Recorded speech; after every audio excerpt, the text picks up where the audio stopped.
Devotees, thank you for joining today. And thank you, Ashamada Prabhu, for your kind service to host this call. So we'll start with a prayer to Radha and Krishna before entering today's topic of discussion. I just want to make sure that my voice is audible. Yes, Prabhu, your voice is audible. Great, thank you. So I don't have Karatal with me. My son left it somewhere else. So I'll just use my hands to clap today. Jaya Radha Madhava Jayo Kunja Bihari Jaya Radha Madhava Jayo Kunja Bihari Jayo Gopi Javallabha Jayo Girivaradhari Jayo Girivaradhari Jayo Gopi Javallabha Jayo Girivaradhari Jayo Girivaradhari Yashodanandanam Vraja Janaranjana Yashodanandanam Vraja Janaranjana Jamunatira Vanashari Jamunatira Vanashari Jaya Radha Madhava Jaya Kunja Bihari Jayo Radha Madhava Jayo Kunja Bihari Hare Krishna Krishna Krishna Hare Hare Hare Rama Rama Rama Hare Hare Hare Krishna Krishna Krishna Krishna Hare Hare Hare Rama Rama Rama Rama Hare Hare Hare Krishna Krishna Krishna Krishna Hare Hare Hare Rama Rama Rama Rama Hare Hare Jaya Prabhupada Jaya Prabhupada Prabhupada Jaya Prabhupada Jaya Prabhupada Prabhupada Prabhupada Jaya Prabhupada. We'll say the Mangalacharan prayers.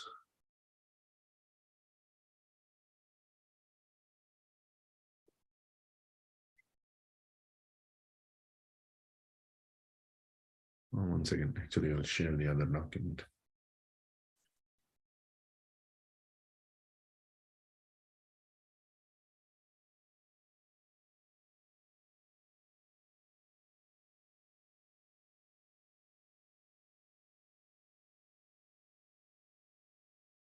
Okay. Om Ajnanatimirandhasya Jnananjana Shalakaya Chakshurunmilitam Yena Tasmai Shri Gurave Namaha Shri Chaitanya Manobhishtam Stapitam Yena Bhutale Swayam Rupa Kadamahyam Dadati Swapadantikam Vandeham Shri Guru Shri Yuta Padakamalam Shri Gurun Vaishnavangscha Shri Rupam Sagrajatam Sagana Raghunathanvitam Tang Sajivam Sadvaitam Savadhutam Parijana Sagitam Krishna Chaitanya Devam Shri Radha Krishna Padan Sagana Lalita Shri Vishakhanvitangscha He Krishna Karuna Sindho Dinabandho Jagatpate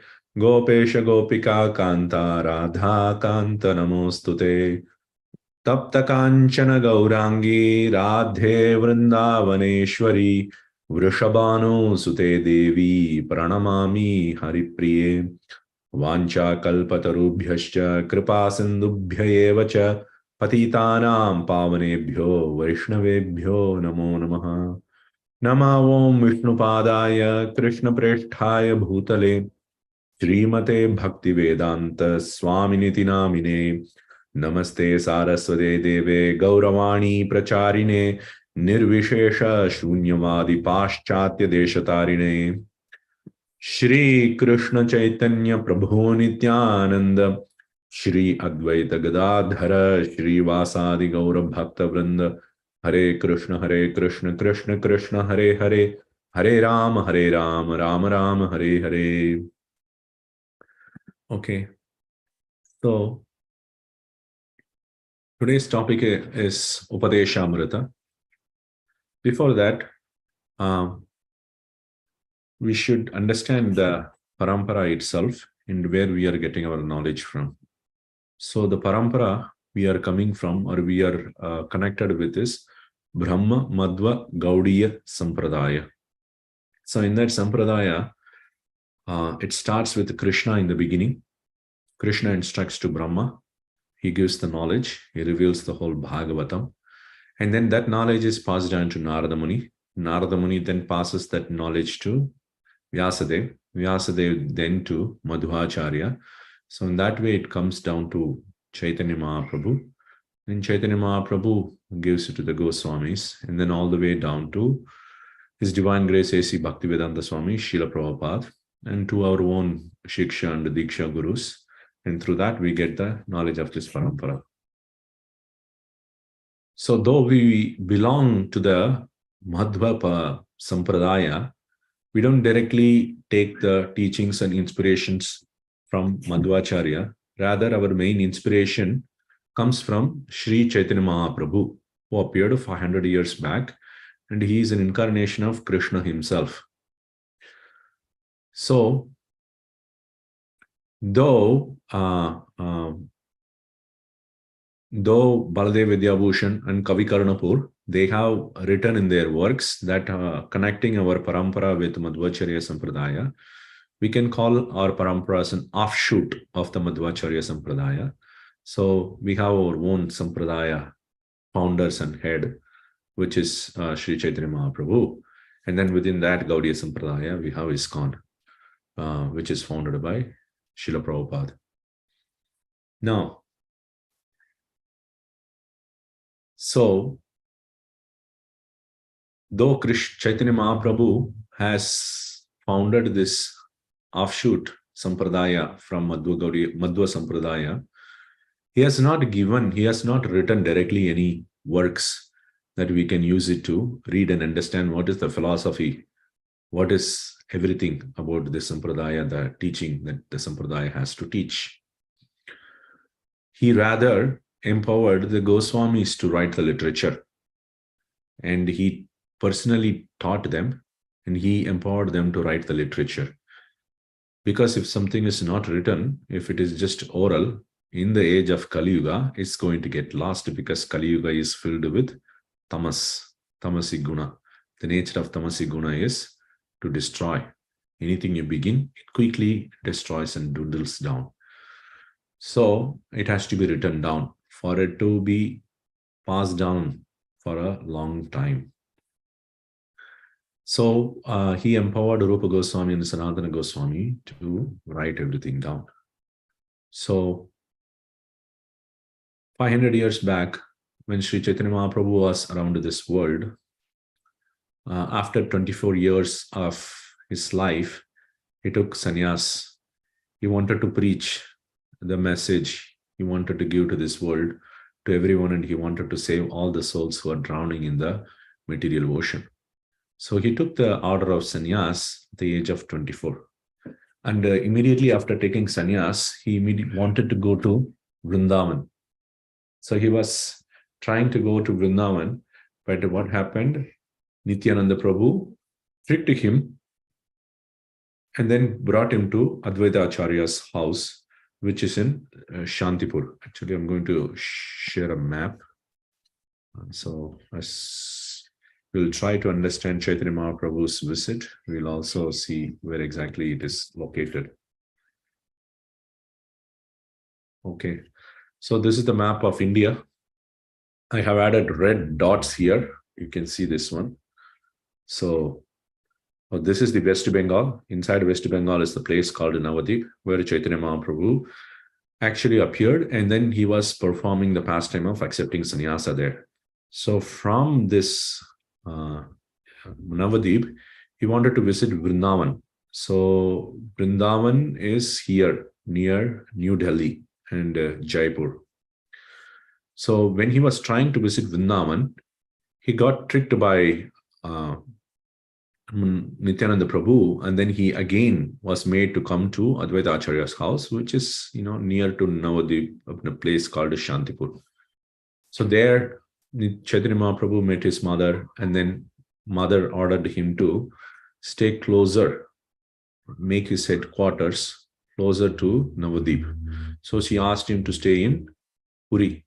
So Puri is in Orissa. This is the Bhuvaneshwar.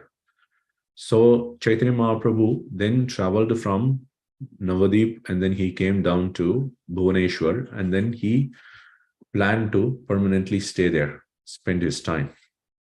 But because he has taken sannyas, he has also the obligation to go and uplift all the fallen souls in this world.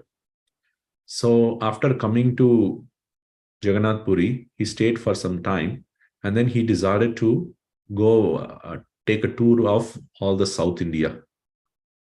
So this is the South India. I hope you can see my cursor. If my cursor is not visible, please let me know. Okay, so then he traveled around throughout the South India. Then he met various people and he delivered various devotees. He met Ramananda Rai there. He met Kurma Brahmana there. He met a Brahmana in Madurai. He met many Buddhists. He met the Tattvavadis, all these people. And then he showered his mercy to so many people and spread the holy names everywhere. Then he came back again to Jagannath Puri. And after coming to Jagannath Puri, he stayed for a while. Then he again wanted to go to Vrindavan. His main goal of going to Vrindavan is not stopped. So then he attempted to go to Vrindavan. So while he was going to Vrindavan, many people started following him. So he was performing the Nagar Sankirtan, and then he was taking the entire crowd all the way to Vrindavan. So he went to a place called Ramakeli. So you can see the Ramakeli is between the Bihar and the Meghalaya. In between it's located, but it is located in West Bengal. So he came to the place Ramakeli, and there he met two persons called Sakar Malik and Dabir Kash. So these two personalities were actually born in a Brahmanic family, Brahmin family. Their great-grandfather, Padmanabha, he was actually living in Karnataka. He belonged to the Bharadwaja Gotra and very learned in the Vedas, very pious person. So from Karnataka, he came all the way down to the bank of Ganga, and then he settled down there in West Bengal. Then his Padmanabha's grandson had multiple children, and three of them are Amar, Santosh, and Vallabh. So they learned the Nyaya or logic of those days very nicely, and they became very skillful in their reasoning skills and how to deal with this, people and so on. They became very scholarly, and because of their scholarly nature, the Nawab, who is Alauddin Hussain Shah, at that time he was ruling West Bengal, he took them to his own government and gave them very high posts. They were almost next to king. They were on a very high post. And because they belong to the Brahmin family, and they have been now recruited by Nawab, forced actually by Nawab to join the government, the Brahmin family condemned them. And then they said that, he became low caste. They are not going to come and join the Hindu community. So Nawab Hussain and the Islamic community at that time, they accepted them. And the Nawab himself gave the name Dabir Khas and Sakara Malik. So it's a Muslim name. So this was their background, and they came and met Chaitanya Mahaprabhu. Though the externals have changed, internally they were always attached to Krishna. And as soon as an opportunity came, where Chaitanya Mahaprabhu came to Ramakeli, where they were living, they immediately came to Chaitanya Mahaprabhu and met with a blade of grass in their mouth, very humbly begging at the lotus feet of Chaitanya Mahaprabhu that they have uselessly spent their life, and Mahaprabhu has to bless them. And Chaitanya Mahaprabhu gave new names to them as Rupa and Sanatana. So Rupa and Sanatana, this is also very similar to the modern day first initiation we have in ISKCON, where the name is changed. So their names got changed. But then they were so devoted to Krishna, and their level of consciousness was so advanced that they gave instruction to Chaitanya Mahaprabhu himself. They told Chaitanya Mahaprabhu that if you are going to Vrindavan, you cannot take a huge crowd with you. You have to go alone. Chaitanya Mahaprabhu seriously gave a thought, and then he decided, okay, what they are saying makes sense. And that is what Krishna also wants me to do. I don't want to take a large crowd and go to Vrindavan. So from Ramakeli, he actually returned again to Jagannath Puri, to Orissa. So his second attempt to go to Vrindavan also failed. Now, third time, he wanted to go to Vrindavan. After staying in Puri for a long time, he again attempted to go to Vrindavan. At this time, he went to, usually when people go from Puri, Jagannath Puri to Vrindavan, they take the path of Ganga. You can use, all you need to do is just to follow the path of Ganga, and then you can go to Prayag, because Ganga meets in Prayag, and from there you take the Yamuna path, and then you can reach Vrindavan.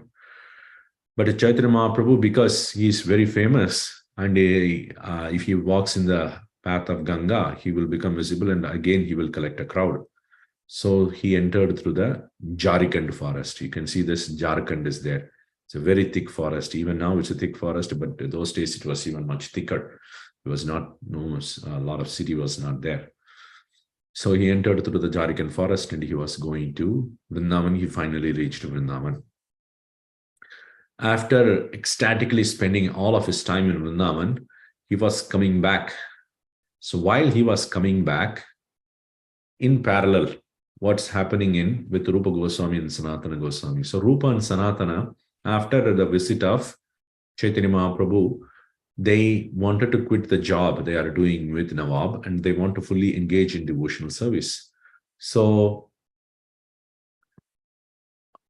Rupa Goswami decided to immediately quit the job, and without even telling the Nawab, he simply collected all the wealth he has accumulated and then went to his own hometown.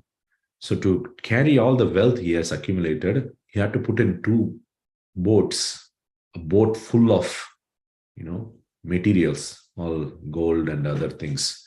He had to carry that. He carried that to his own hometown. And when he reached his hometown, he divided that. 50% he gave to the Brahmanas, and 25% he gave to his relatives, because, the relatives also depend on you and they expect things from you. So he gave 25% to his relatives, and 25% he saved for himself. If anything happens in the future, he could use it. On the other side, Sanatana Goswami thought that, he was very dear to Nawab, and so Nawab might get upset. So what he wanted to do is just to behave in such a way that Nawab himself will fire him, instead of he absconding the whole situation. So he stopped going to the office, the court, and told the Nawab that he is sick. And rather, he sat inside his home and then started studying Srimad Bhagavatam in the company of so many learned scholars and Brahmanas and Vaishnavas. So Nawab Hussain Shah at that time sent his own medical practitioner, personal medical practitioner, Ayurvedic doctor, to check what's going on. So when the doctor came and checked, he said that nothing is, no problem with the Sanatana Goswami, he's perfectly doing fine. Then Hussain Shah himself came there and then he saw what Sanatana Goswami was doing. And he asked him, why, what are you doing? You are not coming to the job and you are simply sitting here and you are not responding to my request also. What are you doing here? Then Sanatana Goswami said, no, I'm going to behave like this only from now on. So please replace me with somebody else. Nawab got irritated by that reply, and then he arrested Sanatana Goswami. Before Rupa Goswami went to his own hometown, he's deposited 10,000 gold coins with a grocer there so that it could be used by Sanatana Goswami. Now, Sanatana Goswami, after having been arrested by the Nawab, he used that money to escape the jail, prison break. He broke the prison and then he escaped that place. And he was trying to go to the place where Chaitanya Mahaprabhu is present. And Rupa Goswami, after meeting with his relatives, he also started his search separately to meet Chaitanya Mahaprabhu. And on the third line of the story, Chaitanya Mahaprabhu is returning from Vrindavan. So Rupa Goswami, along with his brother Vallabha, they were searching for Chaitanya Mahaprabhu, and then they came to the place Prayag. And they figured out after came to Prayag that Chaitanya Mahaprabhu also has come to Prayag from Vrindavan. So it was their fortune that they all met there. Then Rupa Goswami met Chaitanya Mahaprabhu. Then Chaitanya Mahaprabhu was very happy to find Rupa Goswami. And then he took him to Dasashwamedha Gata in Prayag. And for 10 days, continuously, without giving audience to other people, he was educating Rupa Goswami in the science of Krishna consciousness, thoroughly, everything. And after telling that, Chaitanya Mahaprabhu himself empowered Rupa Goswami, saying that now you go to Vrindavan and start writing literature for the Sampradaya to be established. And also he said that in Vrindavan, you excavate all the places, holy places, so that later, like our current generation, when we go to Vrindavan, we are able to see so many temples, so many places. But during that time, nothing was visible. Even when Chaitanya Mahaprabhu visited Vrindavan, even Radhakunda was not visible. Now Radhakunda is visible near Govardhan, but nothing was visible. So because Rupa Goswami was empowered by Chaitanya Mahaprabhu, he will be able to use his transcendental vision to find out the different places and excavate and set up temples. So Chaitanya Mahaprabhu told Rupa Goswami, you go and stay in Vrindavan. After some time, you come to Jagannath Puri. I will be there. Then in the second line of the story, Sanatana Goswami is searching for Mahaprabhu. And then Sanatana Goswami finally came to Varanasi, today's Kashi. So you see here, there is P is there, that is Prayag, and there is V that in Uttar Pradesh, that is Varanasi. Chaitanya Mahaprabhu also, after meeting with Rupa Goswami in Prayag, he came to Varanasi. So both of them met together in Varanasi, Sanatana Goswami and Chaitanya Mahaprabhu. Then Mahaprabhu instructed Sanatana Goswami in the science of Krishna consciousness for a very, very long time. This entire thing is captured in Chaitanya Charitamrita. So after that, after instructing him thoroughly, he again asked him to go to Vrindavan, where Rupa Goswami is staying there. And then Chaitanya Mahaprabhu came back to Puri. So Sanatana Goswami started his path to Vrindavan. So while Sanatana Goswami was going to Vrindavan, Chaitanya Mahaprabhu has already reached Puri, and Rupa Goswami also thought that it would be a right time to start from Vrindavan. So Sanatana Goswami is going to Vrindavan, Rupa Goswami is again starting from Vrindavan. So they are going to miss their paths again. So Rupa Goswami came to Jagannath Puri, and he stayed with the Chaitanya Mahaprabhu for a long time there. So in one of the instances when Chaitanya Mahaprabhu was singing a cryptic song in front of Jagannath Ratha Yatra, the famous Ratha Yatra that happens in Puri every year, Chaitanya Mahaprabhu used to attend, and he used to sing cryptic songs. Nobody could understand what's the meaning in front of Lord Jagannath. Just if you observe the external meaning, it will look like as if to lovers is talking about love song kind of a thing. But it has a cryptic meaning, which was only understood by Swarupa Damodar. But Rupa Goswami, upon hearing that for the first time, he understood what Chaitanya Mahaprabhu is meaning. So he went and wrote down in his notes what Chaitanya Mahaprabhu has sung and what is the purport of that. And then he put his, he stuck that in the roof of his thatched hut where he was staying. When Chaitanya Mahaprabhu visited Rupa Goswami, he actually figured out what is there, hidden there. And then he took that note and then he was reading, he was astonished. And when Rupa Goswami also entered the hut, he saw Chaitanya Mahaprabhu is reading his notes. And then Chaitanya Mahaprabhu looked at Rupa Goswami and then he gave a tight slap. And then he said, "How did you know my heart?" And then he was showing to, and then he again took Rupa Goswami and then he embraced him. Then he called Swarupa Damodar and he was showing to Swarupa Damodar, showing that Rupa Goswami has understood my heart. So Rupa Goswami was unable to understand the heart of Chaitanya Mahaprabhu. Chaitanya Mahaprabhu is an incarnation of Radha and Krishna together combined. So in a sense, he was able to understand the heart of Radha and Krishna. So after staying there for a long time, Chaitanya Mahaprabhu sent Rupa Goswami to Vrindavan. So in the meantime, in the second line of the story, Sanatana Goswami is traveling to Vrindavan. He stayed in Vrindavan alone for some time. Then he also again started from Vrindavan. Rupa Goswami is now going to Vrindavan. Sanatana Goswami is coming down from Vrindavan to Puri. Again, they missed their path. Sanatana Goswami came to Puri just 10 days after Rupa Goswami has left Jagannath Puri. So Chaitanya Mahaprabhu again stayed with Sanatana Goswami for some time. He was instructing him personally also. And then he sent finally Sanatana Goswami also back to Vrindavan.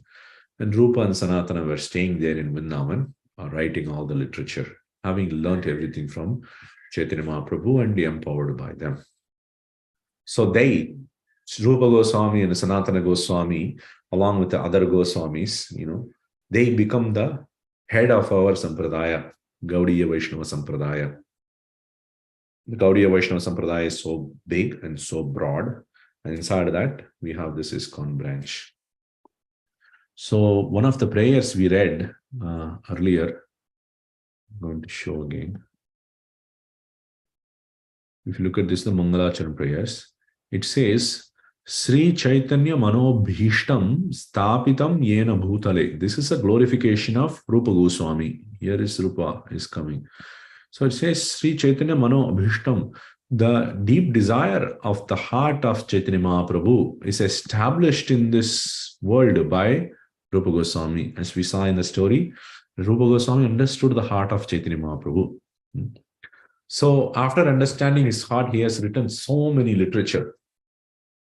And because to establish a sampradaya, you have to give knowledge about, Samanda, Abhidaya, and Prayojana. Samanda means who are you, who is God, where is the final destination, what is the method to achieve God, what is the relationship between the living entity and God, and what is this with the world, and how to attain the final goal. Oh, it's a whole science. So it's written so many literature on that. Now, writing so many literature is good if you are very much enthusiastic to read that. But in the age of Kali Yuga, we become also very lazy. So how are we going to read so many literature? All we want is a shortcut. We want to understand briefly what is it all talking about. what exactly? Can you just, give me a brief idea about what's going on? So Rupa Goswami himself was compassionate, and he wrote the work called Upadesamritha, which is in English translated by Srila Prabhupada as Nectar of Instruction, Upadesha Amrita.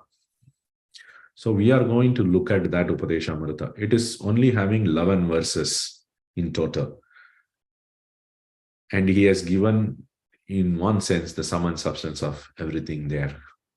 Of course, it is very much encouraged and very much required to go and study the detailed work.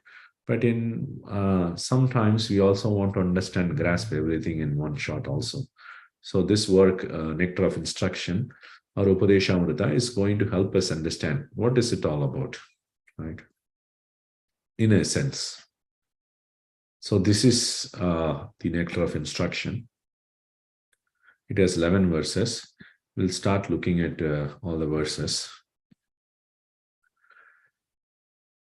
Vacho vegam manasah krodha vegam jiva vegam udaropastha vegam etan vegan yo vishageta dhira sarvam api mam prithivim sasishyat. So this is the first verse. In the first verse, Rupa Goswami is going to talk about not even how to perform bhakti. He did not say anywhere about bhakti or Krishna. Nothing is there. This is a common instruction that is given for any person to follow any spiritual path. It doesn't matter it's the path of bhakti, or it's the path of Brahman realization, or it's the path of Paramatma realization. It doesn't matter. Any spiritual path, if you want to follow, this is an instruction one needs to follow. He starts from there, basic instruction. In that basic instruction, he also reveals intricate details of our own body. So our own body is built with several forces that act against us when we try to progress in spirituality. These forces are going to act as obstacles when we try to advance in spirituality. So we need to understand that it is sort of inbuilt within this. So one may question, why would God put all these forces into our body if they are going to act as obstacles? The forces will be listed out later. But the question is, why would God put that? Is God a sadistic person that he wants to enjoy our misery so that he can look at it? Look at these people, so much they are suffering. Let me look at them and enjoy. No, he's not like that. It is our own conditioning. We are staying in this material world for a very long time. From time immemorial, we are staying here in this material world. Because of our own decisions, we have, in one sense, invigorated the forces. The forces were not inbuilt by the Lord. Rather, it is fanned by us into a huge fire. Now it is burning like a huge fire in most of us. So it is our own decisions in the past lives that has made this force very strong. And we need to be aware of these forces and what's the solution for the forces so that we can advance in spirituality without any obstacle. Okay, the first force is Vacha Vegam. Vacha Vegam is the force of the speech. Everybody wants to speak. Doesn't matter. Anyone you take in this world, they have a message to convey to people. Or two friends meet together, they simply chit-chat. They talk about anything and everything. Atheist has a message to talk. A politician has a message to talk. A religion person has a message to talk. Employer has a message to talk. Employee has a message to talk. The oppressor has a message to talk. The oppressed has a message to talk. Republican has a message to talk. Democratic has a message to talk. And you take any person, a common person, a village person has a message to talk. A city person has a message to talk. An educated person wants to talk something. An uneducated, illiterate person also wants to talk something. A fool wants to talk something. highly intelligent person also wants to talk something. I want to talk something. This force of speaking is there. So that force has to be controlled. If that force is not controlled and let it go on its own way it wants, then it is going to act as an obstacle.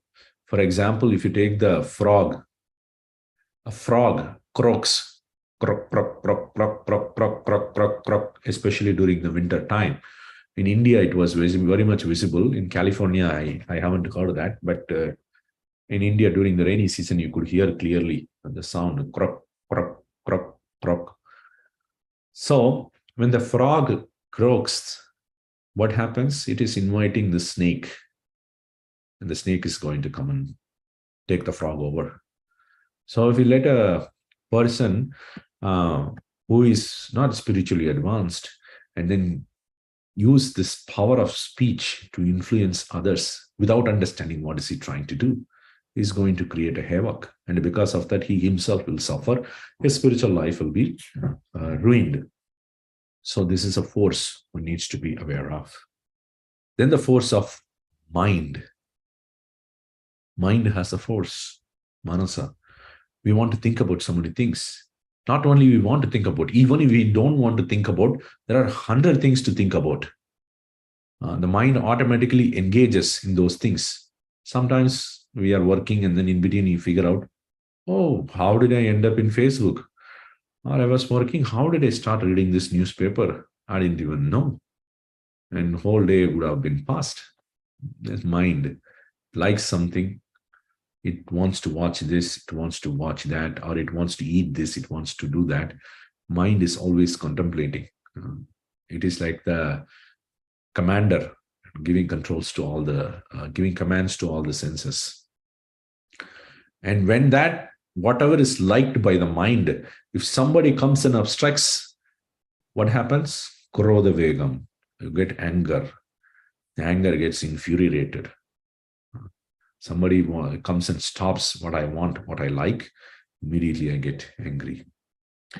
And then jiva vegam, the power of tongue. If somebody wants to understand the power of tongue, try practicing fasting on Ekadashi, or try to reduce your weight going to gym. You could easily understand how much one is not able to control the tongue. The tongue wants to taste all kinds of things. Then udara vegam. Udara means belly, stomach. So stomach, what is the difference between udara vegam and the jiva vegam, force of tongue? Sometimes if you don't eat anything, your tongue will not have any problem, but your belly wants to fill up. Or there is some spaces there in the stomach, I want to fill it up. It just pulls you. Though the tongue is not desiring to taste, but still the belly wants to fill it up. That is udara vegam. And upasta vegam. Upasta is the genital. It is a sex life. Everybody is interested in engaging in that as well. Etan vegan yo vishakeda dhiraha. So it says a dhira, a sober person, is one who can control. It says vishaheta. Vishaheta means tolerate. So one who can tolerate all these vegas, all these forces, that person is called a dhira, sober. So one who has controlled all these forces, what he can do? Sarvam apimam prithvim, sarvam prithvim, all this world, he can go and instruct. Sishyat. When you're instructing somebody, that means you're making him as your disciple. So only that person has the qualification to make disciples or go and instruct. This is Shiksha Guru we are talking about. So here, how do we engage these forces? How do we not engage? How do we control these forces? How do we tolerate these forces? Vacha vegam, we want to talk. Prabhupada gives a simple solution, just to talk about Krishna consciousness subjects. We have so much to talk. Today also now we are talking, this is about Krishna and his devotees and the instructions. So this way we can engage. We can get together with our friends and then we can talk about Krishna. That's it. Or we can talk to ourselves about Krishna. We can read nice slokas. We can read poems about Krishna. We can read prayers about Krishna. We can talk directly to the deity. So these are all the different engagements for one's own speech. Whomever we meet, we can talk about Krishna. Manasa, we can think about Krishna. We don't need to stop thinking. We can think about Krishna, but it becomes very much a problem because, mind is going everywhere, how to think about Krishna.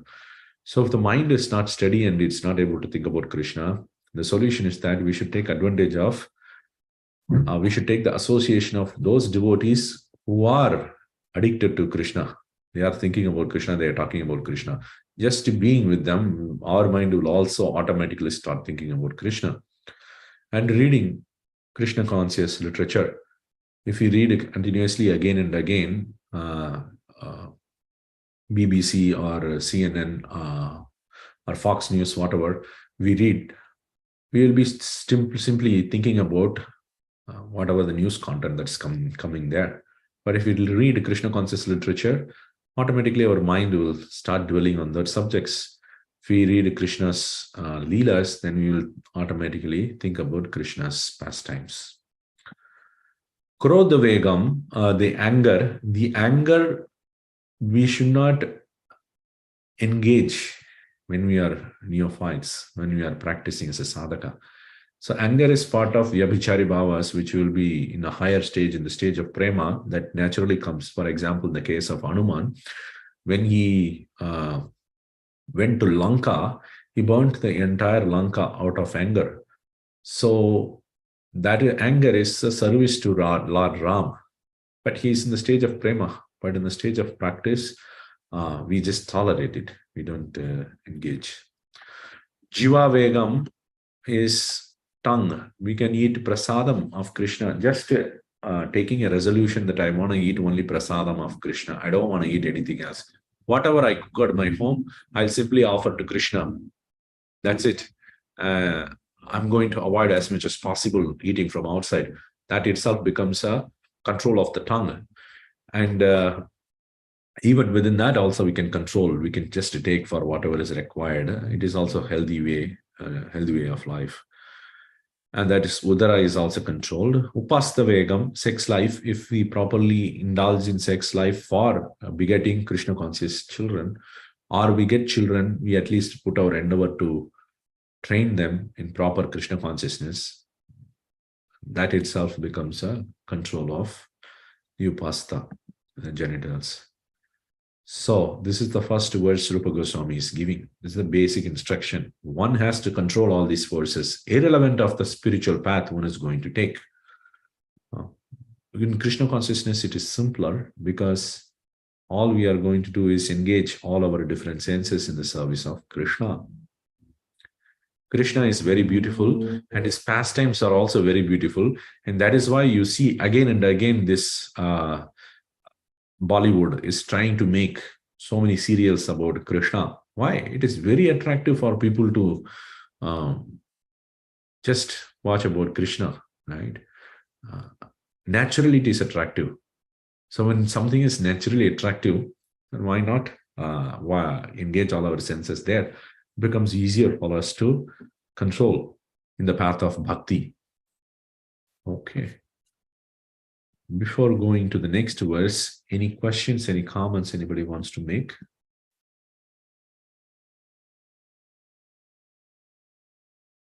All right. Okay. Sorry. Yes, Prabhuji. Prabhu, that is a very nice, interesting point you made, because, all our senses are always looking for, because what we perceive in this world is all the material things, right? And so naturally we are attracted to that. But when we get attracted to Krishna, because it is the nature of the senses to get attracted to something, basically. When we are attracted to something very beautiful, then automatically we avoid those material things. Yeah, very nice point. When we are attracted naturally, then automatically we don't need to worry about distancing ourselves from other things. Yeah. Thank you, Prabhu. Okay. So the translation, we'll read the translation. A sober person who can tolerate the urge to speak, the mind's demands, the actions of anger, and the urges of the tongue, belly, and genitals is qualified to make disciples all over the world. Okay, verse 2. Atyaharah prayasascha prajalpo niyamagrahah janasangascha laulyancha shadbhir bhaktir vinashyati. Atyahara, too much eating or too much collecting. That is what ati ahara. So the second verse is talking about what we should not be doing in the path of bhakti. In the path of bhakti, there are two things important. One is what we shouldn't be doing and what we should be doing. This is the same thing for any goal. When you make a goal, two things always come into picture: what you want to avoid and what you want to do. Similarly, if you want to progress in bhakti, we have two things: what we want to avoid and what we want to do. So the second verse of Nectar of Instruction talks about what we should be avoiding. Atyahara, so too much collecting we should avoid. Atyahara, too much collecting means, of course, we are all married people, most of us, and some of us are sannyasis also. For sannyasis, collecting anything is atyahara, extra over collecting. But in the case of married couple or those who are in the grihastha ashrama, whatever is required for running the life, that's allowed. But desiring more than our current state, that becomes atyahara. So if you want to make any point, please feel free to make any point. I will stop. Otherwise, I'm going to go over. Any questions also you want, you can ask. Okay, prayasa. Prayasa means too much endeavor. So when we are working in this world, we also need to ensure that we are not too much endeavoring for material things also. In the sense that sometimes, yes, we have material goals, we work in office, we want to get promotion, we want to go up in the ladder, we want to establish ourselves in career, we want to be successful in business, that is good.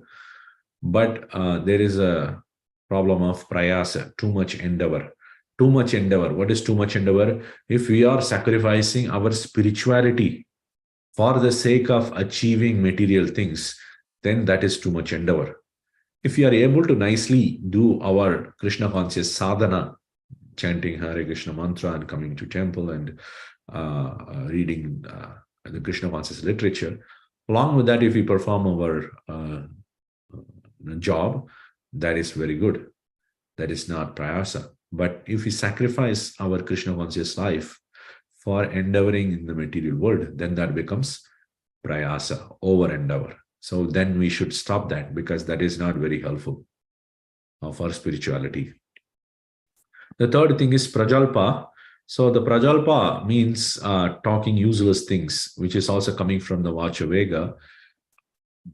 When we get together with the friends, we can talk about so many things. We can talk about movies, we can talk about cinema, we can talk about current state affairs, politics, all these things, stock market. There is some amount of talking of these things is required because, we are engaged in that. But when our total conversation is just about that, then it is just prajalpa. Whatever is required, very minimal. Actually, very minimal information is required. There is a statement by George Washington. I think George Washington. So he was saying that the person who doesn't read any newspaper is actually well informed than anybody who goes and reads newspaper. This is in the beginning of establishing the United States of America. At that time, he's saying, because all the newspapers are biased, they are Democrats or they are Republicans, and then they have their own agenda when they are reporting the news. There is not, they are not truthfully also revealing. Most of the things are tainted by their own personal agenda. So we cannot take it as absolute truth also.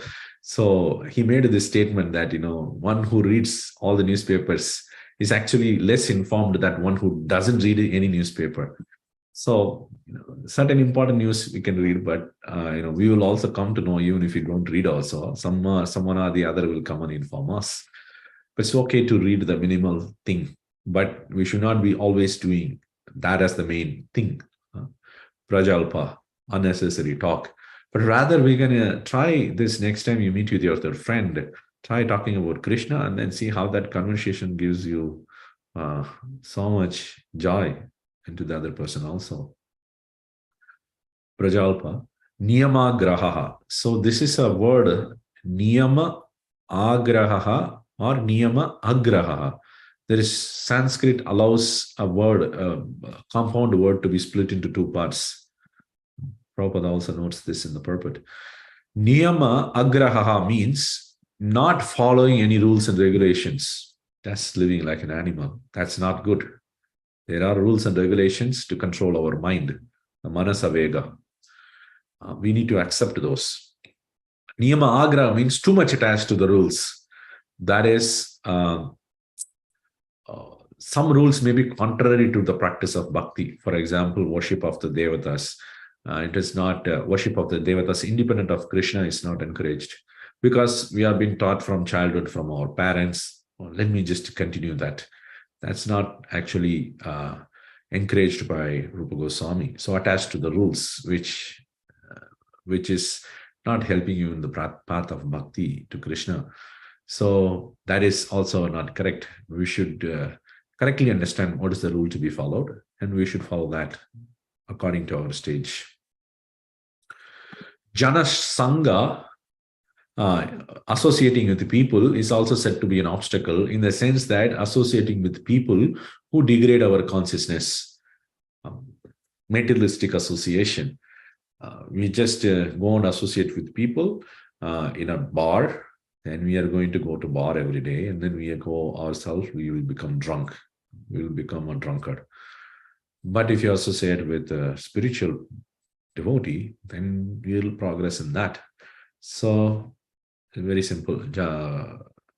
You can know yourself by the association you are having. So, Jana Sangha, Laulyam or Lolata, which means greed. So, greed or fickleness, both are same thing. Fickleness means basically I will accept whatever spiritual conclusion said by a random person in the YouTube. I'll just simply take it and accept it. No, we should understand where is that person coming from? What is his motivation? What Shastra he is quoting when he is making a statement? Because if I don't quote any scripture, if I say everything from my own mind, then how do you know that I'm speaking the correct thing? I may be speaking bad things also, harmful things also, or I may be just distorting the truth. I may have my own personal agenda. Nothing you would be able to know what I'm speaking. That is why the Shastras are there. So you can go back and verify what he's saying is correct or not. So a spiritual person, when he speaks, he has to quote from the Shastra. Then we'll know, okay, he's not simply concocting something, he's speaking from the scriptures. So going and accepting any conclusion from anywhere, that is also fickleness. Or greed for material objects. I want to have a Tesla car, which is fine, but then I want to have 2 cars, 3 cars, 4 cars. Every year I want to change my car, or I want to have a mobile phone every year, every month I want to change, and whatever it is. So you understand what is greed for your own status. For some people, one man's food is another man's poison. So for some people, certain amount of luxury is good. For other people, that luxury can actually corrupt them. So you have to assess your own situation and to see whether the luxury is taking you away from Krishna or the luxury is taking you toward Krishna. Based on that, you can judge. Shadabhir Bhakti Vinashati. So all these 6 things, it is going to destroy the bhakti. So we'll read the translation. One's devotional service is spoiled when he becomes too entangled in the following 6 activities. eating more than necessary or collecting more funds than required, over endeavoring for mundane things that are very difficult to attain, talking unnecessarily about mundane subject matters, practicing the scriptural rules and regulations only for the sake of following them and not for the sake of spiritual advancement, or rejecting the rules and regulations of the scriptures and working independently or whimsically, associating with worldly minded persons who are not interested in Krishna consciousness, and being greedy for mundane achievements. Okay, second verse, done. Third verse. Utsaha nishchaya dhairya tat karma pravartana sangatyagat sato vritte shadbhir bhakti prasidhyati. So this verse is talking about 6 things which are going to help us in the path of bhakti. The first one is what we should not do. Previously we saw. Now we are going to look at what we should be doing. Utsaha, we should be enthusiastic. When we are practicing bhakti every day, for example, chanting is coming. You should not be thinking, oh my goodness, again I have to chant my rounds. I just completed yesterday's round. Again, I have to chant today's rounds. That is not going to help in progressing in the path of bhakti. We should be very much enthusiastic in performing bhakti. Nishchayat, that means we have some confidence in the process itself.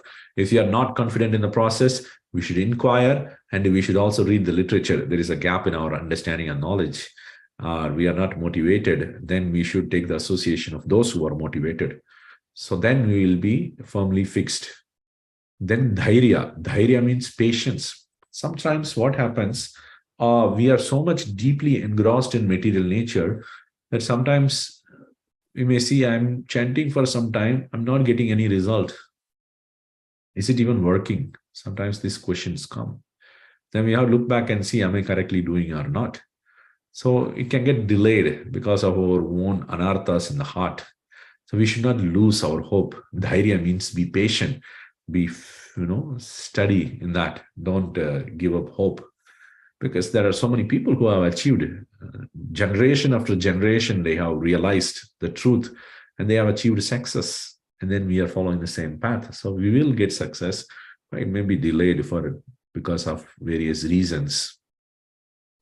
So we should be steadily fixed and patiently waiting for the result. Tat karma pravartana. This is different types of bhakti activities we should be doing, such as chanting, hearing, remembering Krishna, worshipping the deity in the temple or at our home. All these are different activities we should be engaging. Fourth thing is Sangha Tyaga.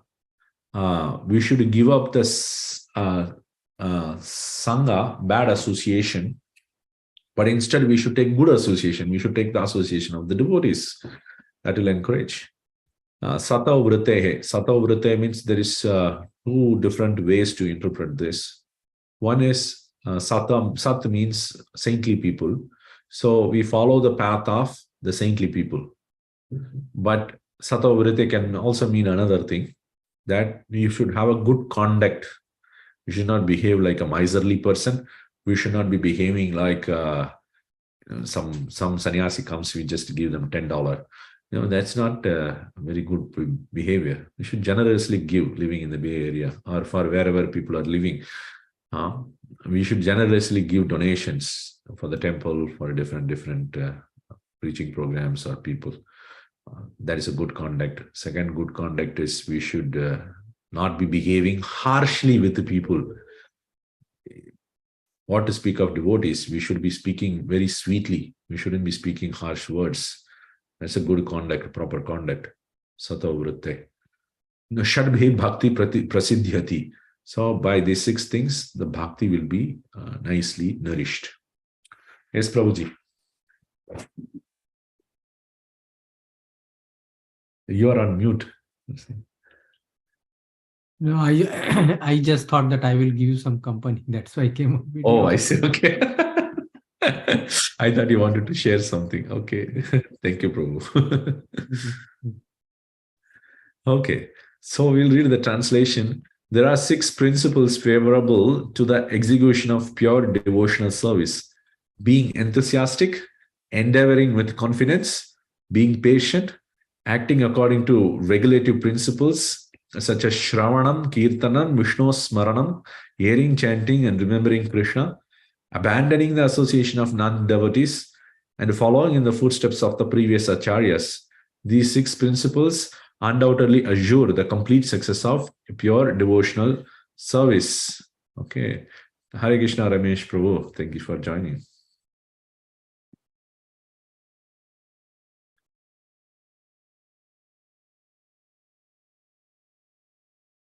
Okay. Hare Krishna, Prabhu. Hari Bol. All right. Okay. The next verse, 4th verse. The 4th verse is very interesting verse. We'll first recite, then we will understand its meaning. Dadati pratigruhnati guhyamakyati pritchati bhunte bhojayate chaiva shadvidham priti lakshanam. So he says again another 6 things. There is a 666 we are reaching, right? So we said that we should give up our association with materialistic people and we should take the association of the devotees. How do we do that? Should we take a book, how to get friends, or how to find out friends, or to take a course on that? How do we do that? So here he gives a nutshell of activities that you can do to create friendship between devotees, right? Dadati pratigrihnati. So one of the first things you do with the friends is give them gifts. Voluntarily, you go to their parties and then give them gifts, or whenever you meet them, you can give them gifts. Pratigrihnati. This is very important for devotees. We give gifts, but then we don't accept it. We have so much problem with accepting it. But keep it in your mind, when somebody is giving, they are giving with so much love. When you reject that, you are breaking the heart of the other person. So you accept it, not for your own sake. First thing we should understand is, it is not about you. You are not the person who is very much important here. When somebody else is giving, you want to satisfy the other person. That is the important thing. It is not that, oh, I am accepting. As soon as we have that consciousness, we'll start rejecting it, right? You accept it, but you are trying to satisfy the other person. Pratigrihnati. That is your whole goal should be there. Of course, if somebody is giving to us, trying to manipulate us, that's a different thing. But in general case, it's not a thing. In most of the cases, we have devotees genuinely giving out of love. So we accept it, appreciating their love. Thank you so much. Whatever they give, they may give a rose, or they may give some gift cards, or whatever it is. Then you have guhyam akyati prichati. This is very important. Guhyam means secrets. Akyati means telling. Prichati means asking.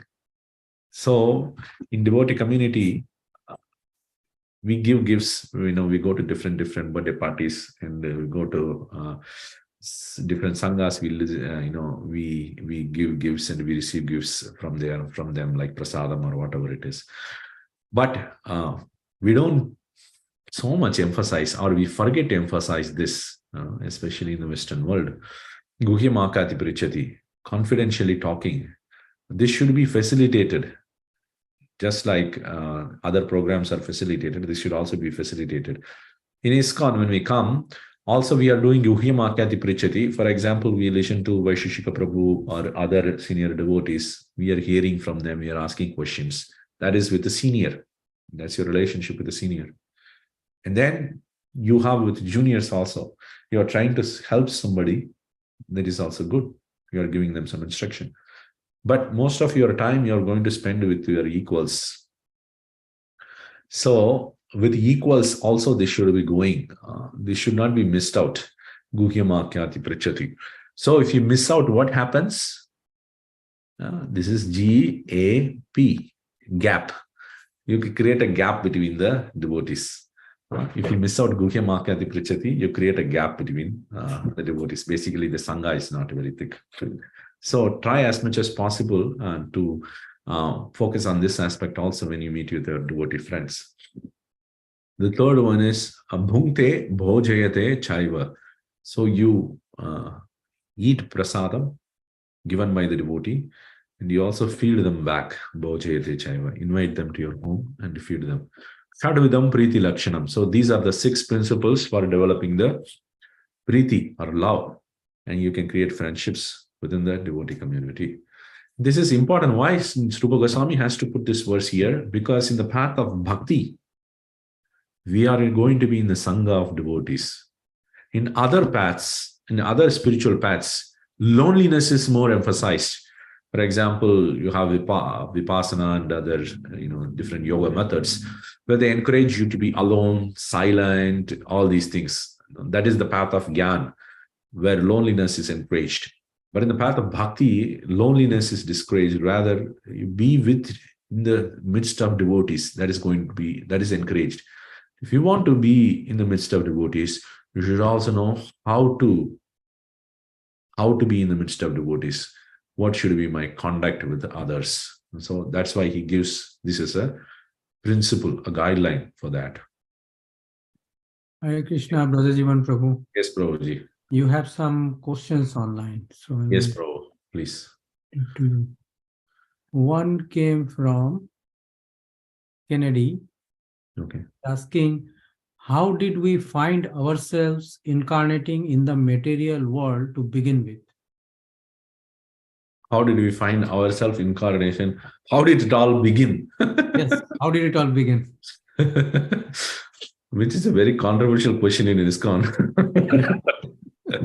Because you have various opinions on that. So Prabhupada himself said many things in different places. The reason is it is difficult to understand how it began. So you have to understand the concept of time immemorial. When Prabhupada says time immemorial, we are here.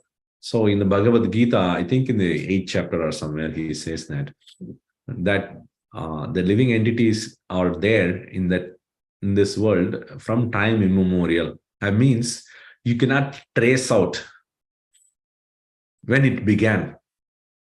That is what it is. If we can find out when it began through the scriptures or through any methodology, not just our own memory, through scriptures or through inquiring from somebody, if we can find out when it all started, then it is not time immemorial, because we are able to trace out how it started. But as soon as Prabhupada says we cannot trace out, we cannot trace out. We cannot really trace out. Just like minus, let's say, infinity. Can you find out the number of what is the actual value of infinity? No, we cannot, because you search for the number of the infinity, you will keep on going on and on and on and on and on and on. There is no number there because we are not able to trace it out. So similarly, this material world, we are not able to trace it out. So that is why it is called a time immemorial. We cannot trace it out. So that's a short reply, because this is a topic in itself with its own connotations associated with it. So I'm going to stop there. Hope it helps. Okay. Prabhu, there is one more question. Okay. Online in YouTube. It came from Anuradha Malela.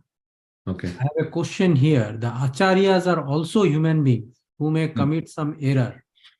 How should we follow the previous acharyas? Okay. To err is human, to forgive is divine. So we are using that principle to come to the conclusion. But try to understand, when Chaitanya Mahaprabhu came to this world, he is not a normal human being. He is Krishna himself. He is an incarnation. So he is giving instruction to Rupa Goswami and Sanatana Goswami, who are eternal associates of Krishna, which means they are also divine. When they are writing in their works, there may be spelling mistakes and other mistakes can be there, but we are not talking about that, because the knowledge or the truth is there in their heart, that is spiritual. Putting it in the material world, material world is always degrading. So that even their literature, after some time they'll get corrupted, even if they write also in the sense of, some insects can eat their books, whatever it is. But they are also divine beings. And then they are writing that, and then they're passing that knowledge to their disciple. They are also, in turn, practicing that and realizing and becoming divine beings. So that is why when somebody is writing a literature, you have to be very, very careful. Are you a realized person if you are writing something new? If you are not writing, if you are not realized person, realized means you have seen things directly with your yoga pratyaksha, with your spiritual eyes, you are able to see. Then you can write down. Or otherwise, you just simply summarize, like, for example, whatever Rupa Goswami is saying in Nectar of Instructions. I have not personally realized everything, but I am just quoting Rupa Goswami to say what he is saying. That's all I am doing. You can act like a postman, or the realized person has given me the post, I'm going to deliver it to somebody else. That we can act. But if I have to write a new letter myself, then I have to be a realized person. This is the case for any sampradaya. If somebody is starting a sampradaya, then they have to be a realized person. A realized person only can start a sampradaya, and the sampradaya head is writing a new literature. It's brand new in the sense of his realizations. He's commenting upon the existing shastras only, but in the existing shastras, he's writing his own new realizations because he has realized them. Then only he can start out. So in that sense, the bona fide sampradayas will have realized acharyas. Then there are apasampradayas, which are like distorted sampradayas. So they would have been started by people who did not actually realize what they are saying.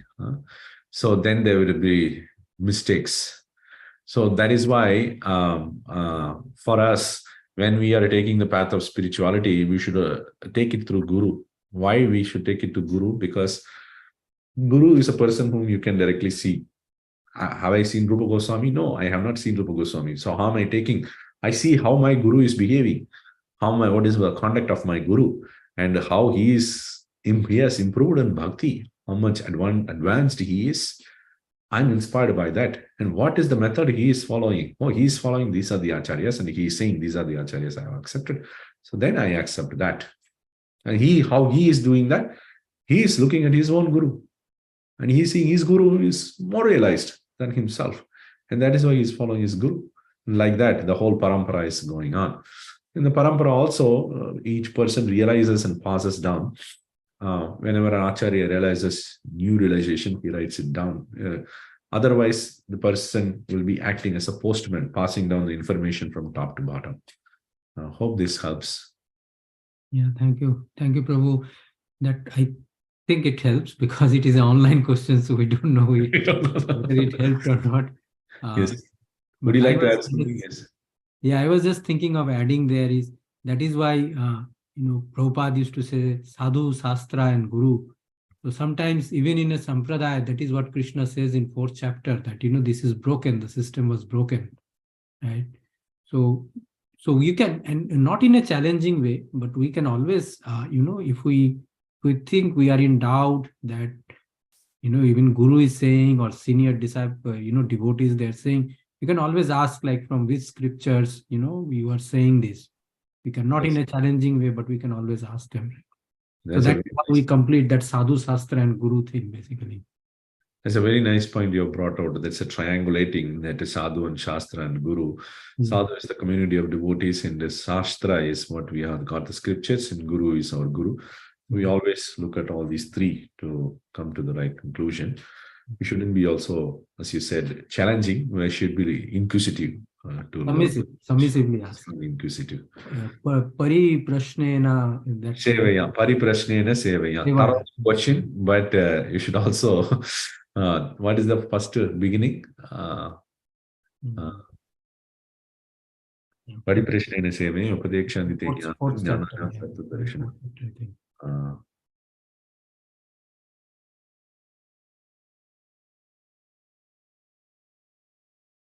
Tat vidhi pradipane, tat vidhi pranipadena, pranipata. So pranipat is submissive. Pranipat Path means falling down. Nipat means further falling down. Nipat means further falling down. Like, submissive. Really humble. Really humble. Really humble. Pranipatena, but pariprashnena, thoroughly questioning. Prashna means questioning, pari means all around in all directions, nicely question. But also sevaya, you should also be doing the seva service, not just I will question whenever I meet Guru and then I will waste his time and I won't do any service. Yeah. Also do service. Thank you for bringing that up, Prabhu. Yeah. I don't think we have any more. Oh, she understood. Your Okay. That's a good Thank thing. you. Hare Krishna. All right. I don't think we will be able to complete. We'll just take a look at least one or two verses. Oh, thank you.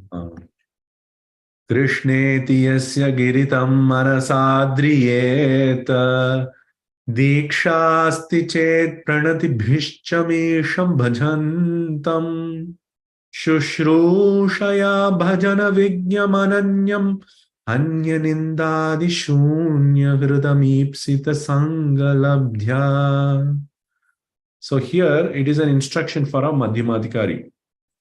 So the devotees are divided into three classes: Uttama, Madhyama, and Kanishta. Kanishta is, it is said, is a Komala Shraddha. His faith is very Komala, means soft. You can just, one time I will believe in Krishna, next day I won't believe in Krishna. So it's a Komala Shraddha. Then you have Madhyamadhikari, Dhrida Shraddha. He has strong faith in this Madhyamadhikari. Then you have Uttamadhikari, who is greater than that. So the Madhyamadhikari is what being given, how he should respect different types of devotees. We should come to the stage of Madhyama, which means we should have strong faith in Krishna consciousness, and we should, so that we'll continue our path. If you are in Kanishta, then we will just give up soon. If so, we should be in Madhyama at least, then slowly try to aspire for Uttama platform. It says Krishna iti yasya giritam manasa adriyata. So once if a person comes and says, Krishna, Hare Krishna, we should appreciate that person within our heart. We should think, okay, he's a good person. Of course, that person should not come with a challenging attitude, or he should not be continuing to take degrading path. He should be interested in showing up himself more in bhakti path. He should be interested in following the spiritual path. Then we become, we should relish. We should become very happy when we see that person. Krishna eti yasya giritam manasa adriyeta. We should respect that person using our mind. If that person has diksha asti chet, and he worships the Lord, bhajantam isham, then we offer obeisances, dandavats also.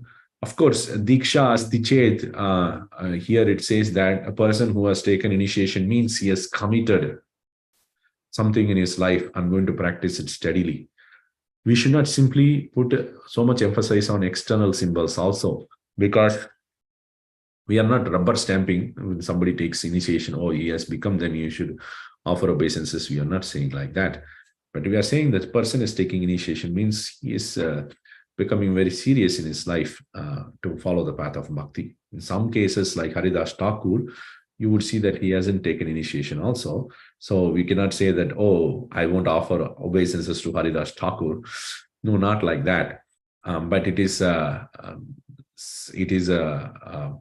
emphasis here is not on external symbols, but emphasis on the advancement of the devotee. When the devotee has advanced, you give respects by pranati, which means obeisances also.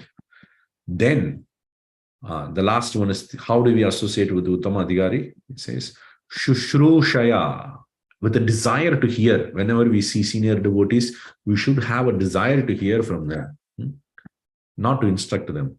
We should have a desire to hear from them. Bhajana Vigyam, that person who is a senior devotee, he should have the knowledge of devotional service.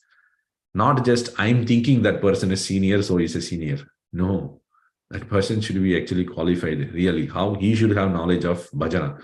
How will we know he has knowledge of bhajana? We should have at least some knowledge of bhajana so that we know that, that person has more knowledge than me in Krishna consciousness. That's what it is.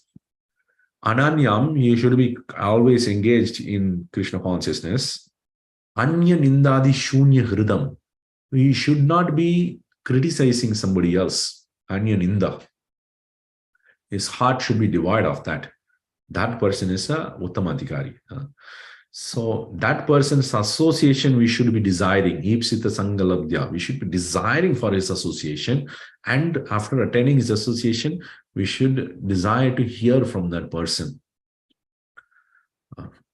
One should mentally honor the devotee who chants the holy name of Lord Krishna. One should offer humble obeisances to the devotee who has undergone spiritual initiation, diksha, and is engaged in worshipping the deity. And one should associate with and faithfully serve that pure devotee who is advanced in undeviated devotional service and whose heart is completely devoid of the propensity to criticize others.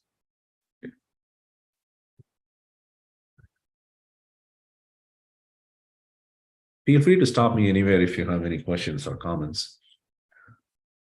दृष्टैः स्वभावजनितैर्वपुषश्च दोषैर् न प्राकृतत्वम् इह भक्तजनस्य पश्येत् गङ्गाम्भसां न खलु बुद्बुदफेन पङ्कैर् ब्रह्मद्रवत्वम् अपगच्छति नीरधर्मै.